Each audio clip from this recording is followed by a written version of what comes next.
আসসালামু আলাইকুম প্রিয় দর্শক, আজকে আমরা জানব নবী শুআইব আলাইহিসসালাম এবং তার অবিশ্বাসী জাতির করুণ কাহিনী। নবী শুআইব আলাইহিসসালাম ছিলেন আদি যুগের একজন নবী। তিনি তার জনগণকে সততা, ন্যায়পরায়ণতা এবং আল্লাহ ভক্ত জীবনযাপনের আহ্বান জানাতেন।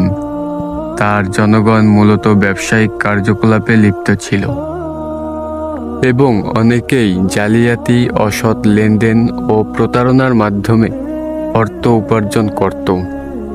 নবী শুআইব আলাইহিসসালাম তাদেরকে বারবার সততা, ন্যায়পরায়ণতা ও আল্লাহর নির্দেশ মেনে চলার শিক্ষা দিতেন। কিন্তু জনগণ অবিশ্বাসী ও উচ্চাকাঙ্ক্ষী ছিল। তারা নবী শুআইব আলাইহিসসালাম এর সতর্ক বার্তা উপেক্ষা করেছিল এবং তাদের অন্যায় কাজে লিপ্ত থাকা চলছিল। নবী শুআইব আলাইহিসসালাম এই কষ্টের মাঝেও ধৈর্য হারায়নি। তিনি আল্লাহর উপর পূর্ণ ভরসা রাখতেন এবং তার নির্দেশ অনুযায়ী মানুষের প্রতি শিক্ষা দিতেন।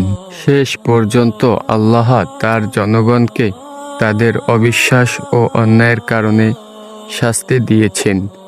নবী শুআইব আলাইহিসসালাম ও যারা তার উপদেশ মেনেছিল তারা সুরক্ষিত এবং আল্লাহর রহমতে রক্ষা পেয়েছিলেন।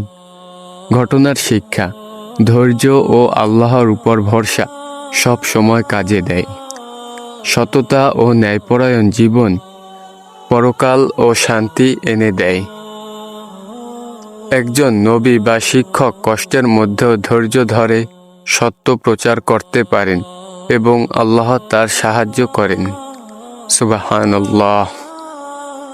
আপনাদের এই ভিডিওটি ভালো লাগলে ভিডিওটিতে লাইক দিয়ে চ্যানেলটি সাবস্ক্রাইব করে আমাদের পাশেই থাকবেন।